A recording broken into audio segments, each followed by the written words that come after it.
मेरे सभी प्यारे साथियों को मेरा प्यार भरा नमस्कार। और आज की वीडियो में हम लोग डिस्कस करेंगे एक नया टॉपिक, और उस नए टॉपिक का नाम है फिगर ऑफ स्पीच, जिसको हम हिंदी में क्या कहते हैं, अलंकार। और आपने खुद पढ़ रखा होगा यार, जो अलंकार होते हैं ना, उनका प्रयोग आखिर लिटरेचर या साहित्य में या काव्य में क्यों किया जाता है, यानी कि काव्य की शोभा बढ़ाने के लिए, जिससे कि जो हमारा काव्य है, जो हमारा लिटरेचर है, वो बहुत ज्यादा इफेक्टिव, प्रभावशाली और सुंदर दिख सके, यानी कि हो सके। तो यहां पर देखिएगा, अगर हम यहां पर इंग्लिश में बात करें तो हम आपसे पूछें कि इंग्लिश में फिगर ऑफ स्पीच का आखिर यूज क्यों किया जाता है, तो आप ध्यान बनाए रखिएगा, to make a special effect, एक विशेष प्रभाव डालने के लिए, यानी कि लैंग्वेज को, किसी भी भाषा को बहुत ज्यादा प्रभावशाली बनाने के लिए हम क्या करते हैं, फिगर ऑफ स्पीच का प्रयोग करते हैं।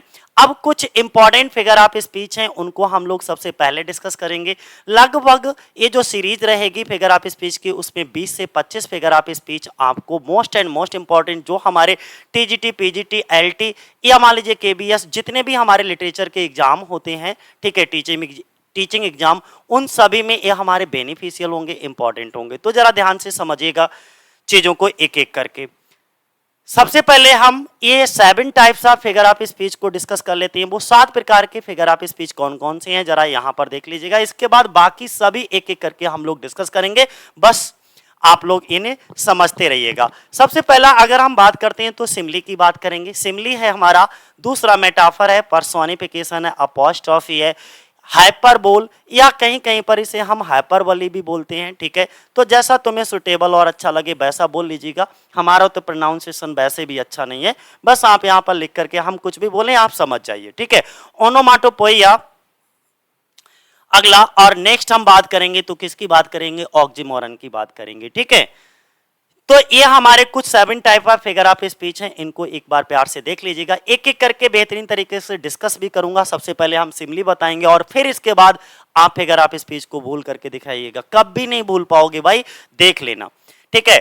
बस थोड़ा सा इनको अच्छे से समझ लो। अच्छा, एक चीज और मैं बता दूं कि अगर मान लीजिए हमें ये 7 नाम याद करना हो तो हम कैसे याद करेंगे, तो इन 7 नामों को याद करने की एक ट्रिक है, यानी कि वो ट्रिक क्या है, आपने देखा होगा जो नहाने वाला शैम्पू होता है, SHAMPOO, तो ये शैम्पू ध्यान रखना, इस शैम्पू से हमें 7 नाम याद हो जाएंगे, ठीक है। 1 2 3 4 5 6 7, हाँ 7 नाम याद हो जाएंगे। ये ट्रिक देख लीजिएगा, ये कैसे काम करेगी फटाफट देखो। अगर हम बात करें इस ट्रिक की, तो ट्रिक देखिए, ट्रिक क्या है हमारी, ट्रिक है हमारी शैम्पू, ठीक है। ये नहाने वाला शैम्पू नहीं है, बल्कि हम ये 7 टाइप ऑफ, ये जो 7 प्रकार के हमारे फिगर ऑफ स्पीच है, इनको याद कराने की एक छोटी सी ट्रिक है, इनको समझ लीजिए। हमने क्या बताया, शैम्पू से मतलब यस फॉर सिमली हो जाएगा यहां पर, H for hyperbole, A for apostrophe, M for metaphor, P for personification, O for oxymoron, O for onomatopoeia, ठीक है। यानी कि तो ये हमारा टोटल क्या बन जाएगा, शैम्पू बन जाएगा, ठीक। अब दूसरी चीज हम क्या करेंगे, इनका एक तरफ हमने इसका इंग्लिश लिख रखा है और एक तरफ हमने क्या लिख रखा है, हिंदी, आपको समझने के लिए। सिमली को हम हिंदी में क्या कहते हैं, उपमा अलंकार कहते हैं, और दूसरा हाइपरबोल को क्या कहते हैं, अतिशयोक्ति। अतिशयोक्ति का मतलब होता है एक ऐसा फिगर ऑफ स्पीच, एक ऐसा अलंकार जिसमें बहुत बड़ा चढ़ा करके बातें कही गई हूं या बहुत कम करके बातें करी गई हूं, ठीक है। अपोस्ट्रोफी क्या होता है हमारा, संबोधन कहलाता है। मेटाफर क्या कहलाता है हमारा, हिंदी में रूपक कहते हैं इसको। पर्सोनिफिकेशन को हिंदी में क्या कहते हैं, मानवीकरण कहते हैं। और ऑक्सीमोरन को हम क्या कहते हैं, विरोधाभास कहते हैं। ओनोमाटोपोइया को हम क्या कहेंगे, ध्वनि सूचक कहेंगे, ठीक है। चलो अब देखो, यहां से अगर हम बात करें तो एक एक करके हम लोग पढ़ेंगे। अब एक एक करके पढ़ने पर सबसे पहले देख लीजिएगा, किसको देख लेते हैं हम, सिमली को देख लेते हैं। अच्छा, सिमली को हमने क्या बताया, सिमली की अगर हम बात करें तो सिमली को हिंदी में हम क्या कहते हैं, बोले सर सिमली को हिंदी में हम कहते हैं उपमा अलंकार। क्या कहते हैं, उपमा अलंकार। और हिंदी में भी आपने उपमा अलंकार को पढ़ा होगा। इसमें क्या होता है कि सिमली जो होता है, simile is a figure of speech. Simile क्या है, एक फिगर ऑफ स्पीच है, in which 2 objects are compared. इसमें भी क्या होता है, ये जो सिमली होता है ये एक प्रकार का क्या है, अलंकार है, इन विच जिसमें अ कंपैरिजन मींस तुलना की जाती है, अ कंपैरिजन इज मेड बिटवीन यानी कि तुलना की जाती है बिटवीन टू ऑब्जेक्ट्स, दो ऑब्जेक्ट्स के बीच में, लेकिन वो दोनों ऑब्जेक्ट कैसे हो, आप डिफरेंट काइंड्स, अलग अलग प्रकार के हो, विच हैव जिसमें एट लीस्ट कम से कम वन पॉइंट क्या हो, एक बात दोनों में क्या हो, इन कॉमन कॉमन हो। तो हमने क्या बताया कि सिमिली फिगर ऑफ स्पीच का प्रयोग वहां पर करते हैं, या वहां पर सिमिली फिगर ऑफ स्पीच होता है जिसमें यानी कि टू ऑब्जेक्ट्स आर कंपेयर्ड या a comparison is made between two objects of different kinds which have at least one point in common. और in this figure of speech, और इस figure of speech में जो वर्ड्स ऑफ कंपैरिजन होते हैं यानी कि तुलना वाले इस तरीके के अलंकार में, किसमें, सिमिली में, जो तुलना वाले शब्दों का प्रयोग किया जाता है, और वो वर्ड्स ऑफ कंपैरिजन कौन से होते हैं, तुलना वाले जो शब्द होते हैं वो कौन कौन से होते हैं, एज लाइक सो। ये ट्रिक है, ये आप अपनी ट्रिक याद रखना कि इसमें जो ट्रिक काम करती है वो कौन सी काम करती है, कि अगर वाक्य में एज लाइक सो यानी कि तुलनात्मक शब्दों का प्रयोग किया गया है तो वहां पर क्या होगा, सिमिली फिगर ऑफ स्पीच होगा। ठीक है, तो ये तीन शब्द याद बनाए रखना, कौन कौन सा, एज लाइक सो। तो चलो एक बार को चाहो तो आप यहां पर हिंदी देख लीजिएगा, एक बार आप यहां पर हिंदी देख लो। क्या है कि उपमा वह अलंकार है जिसमें दो भिन्न भिन्न से मतलब होता है अलग अलग प्रकार की वस्तुओं की तुलना की जाती है जिसमें कम से कम वन पॉइंट क्या हो, कॉमन हो। ठीक है, और इस तरीके के अलंकार में क्या होता है, एज लाइक सो तुलना वाले शब्दों का प्रयोग किया जाता है। अभी भी अगर आपको क्लियर तरीके से नहीं समझ आया तो मैं एग्जाम्पल के थ्रू आपको एकदम प्रैक्टिकल करता हूं और बेहतरीन तरीके से समझाता हूं यार कि आखिर ये जो सिमिली होता है वो कैसा होता है। देखो सेम काइंड के ना हो, डिफरेंट काइंड जरूर ध्यान बनाए रखना। हमने कहा यहां पर देखो she is as firm as a rock, देखो यहां पर एक सब्जेक्ट वन की तुलना सब्जेक्ट टू से हो रही है, लेकिन ये दोनों डिफरेंट काइंड्स के हैं। हमने क्या बताया कि देखो डेफिनेशन हमारी ये कहती है कि अ comparison is made between two objects. तो देखो अ comparison is made between two objects, तुलना हो रही है बिटवीन बीच में, दो ऑब्जेक्ट्स के बीच में, एक और दो ऑब्जेक्ट्स के बीच में तुलना हो रही है। A comparison is made between two objects which have at least one point in common, और जिसमें कॉमन बात क्या है, कॉमन बात यह है कि भैया जितनी जो ये रॉक है, रॉक का मतलब होता है चट्टान, जितनी चट्टान जो है मजबूत होती है, जितनी चट्टान मजबूत होती है उतनी ही मजबूती यानी कि she is as firm as a rock, वह उतनी मजबूत है जितनी की एक चट्टान। इसका मतलब हुआ कि ये जो कोई लड़की है, इस लड़की के इरादे इतने फौलादी हैं, इतने मजबूत हैं जितना कि एक चट्टान मजबूत होता है। तो देखो दोनों चीजों के बीच में कॉमन पॉइंट क्या मिल गया हमको, फ्रेमनेस मिल गई, दृढ़ता मिल गई, मजबूती मिल गई। तो अब बात समझ में आ गई, क्या कहा हमने, अ comparison is made between two objects. तो देखो तुलना जो है दो लोगों के बीच में हो रही है, और हमने क्या बताया कि इसमें तुलनात्मक शब्दों का भी प्रयोग होगा। कौन कौन से, एज, लाइक और सो, इनमें से एक शब्द जरूर आएगा। तो देखो एज आया है, यहां पर देखो मैं डिफरेंट कलर ले लेता हूं, देखो यहां पे क्या आया, एज आया, एज एज में बंद है, तो देखो ये हमारा ये शब्द भी यूज हो रहे हैं। और दूसरी चीज एक पॉइंट कॉमन हो, कॉमन भी, और दोनों अलग अलग हो, यानी कि she is as firm as a rock, वो उतनी, तो देखो सी अलग है और चट्टान अलग है। अगर हम यहाँ पे ये कह देते कि वह इतनी मजबूत है जितनी की रानी मुखर्जी, तो भैया यहाँ पे रानी मुखर्जी और ये दोनों एक जैसे सेम काइंड की तुलना हो जाती, तो वो तुलना तो होती लेकिन भाई सिमिली नहीं हो सकती थी। ठीक है, तुलना तो होती लेकिन सिमिली नहीं हो सकता, तो ये डिफरेंट काइंड्स के हों। ये बात यहां पर देखो हमने लिख रखी है, इसलिए बिल्कुल नहीं भूलना है।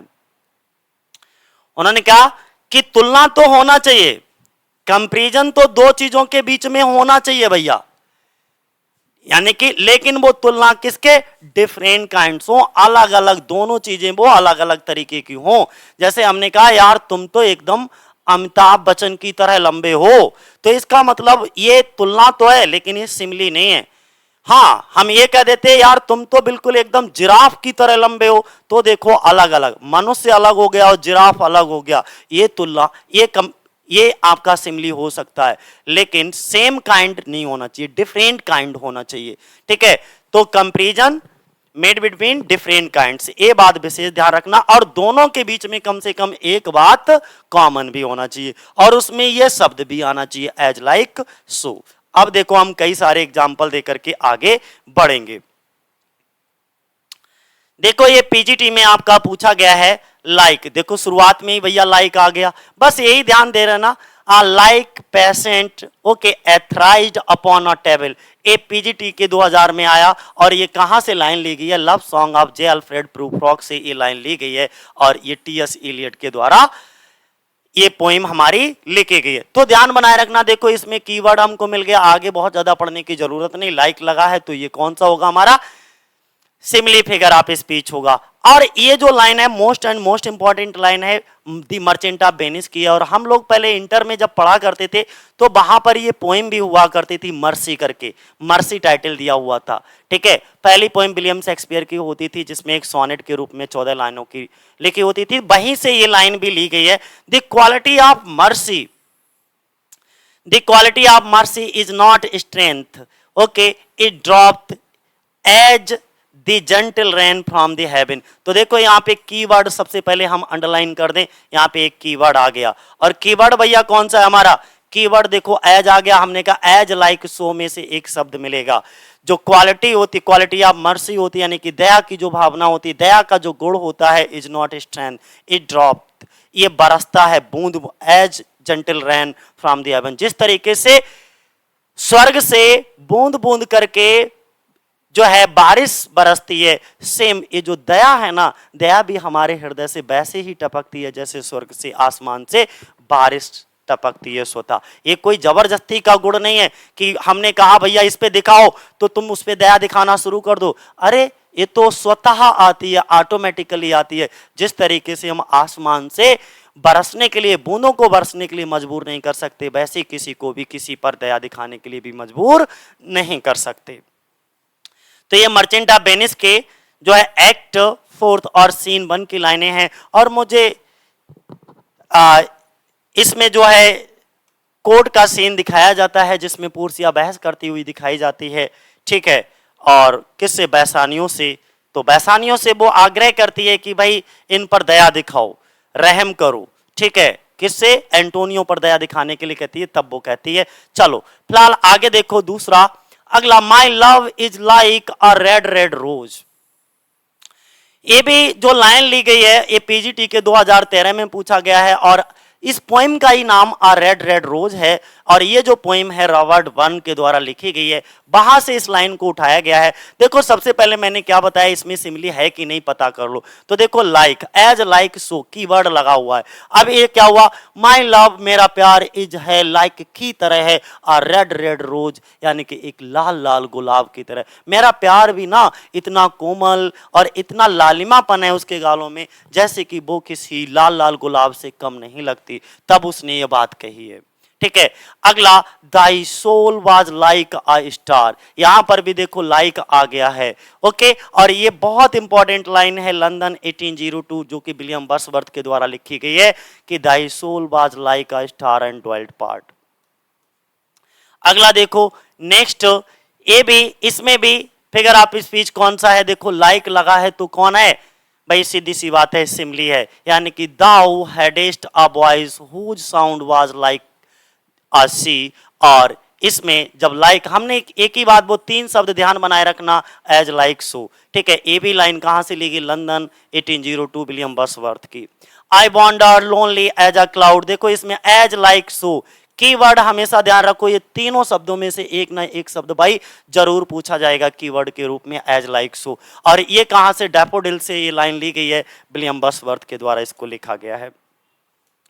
अगला नेक्स्ट, अगर हम बात करें, she floats like a laugh from the lips of a dream, तो देखो यहाँ पे हमने कीवर्ड फिर से सर्किल कर दिया, एज लाइक सो।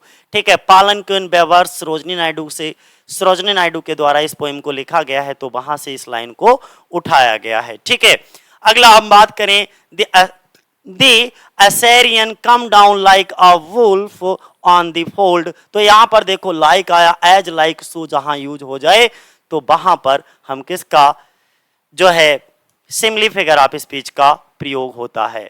आगे देखो यहां पर भी अगर हम बात करें the okay right yourself flourish as, देखो यहां पर भी एज आ गया, एज लाइक सो। देखो our soldiers are as brave as lions, हमारे जो सैनिक होते हैं वो उतने बहादुर होते हैं जितने की लायंस यानी कि शेर। तो यहां पर देखो इसके यहां पर ये सोल्जर्स हैं, यहां पे लायंस हैं, दोनों डिफरेंट ऑब्जेक्ट हैं यानी कि अलग अलग ऑब्जेक्ट हैं। और यही बात तो कही गई यानी कि जहां पर दो अलग अलग ऑब्जेक्ट हो और एक बात कॉमन हो, तो जिस तरीके से लॉयन ब्रेव होते हैं उसी तरीके से हमारे सैनिक भी ब्रेव होते हैं। तो ये बात हमारी कॉमन क्वालिटी है। और इसमें कीवर्ड क्या है, एज लाइक सो। सेम इसी तरीके she is as cunning as a fox, वो उतनी चालाक है जितनी की एक लोमड़ी। तो यहां पर भी कनिंगनेस क्या है, उसका जो है कॉमन क्वालिटी है। और ये दोनों अलग अलग चीजें हैं, ठीक है, डिफरेंट ऑब्जेक्ट। तो सीधी सी बात है, हमारी डेफिनेशन भी यही कहती है सिमिली किया कि simile is a figure of speech in which a comparison is made between two objects of different kinds which have at least one point in common.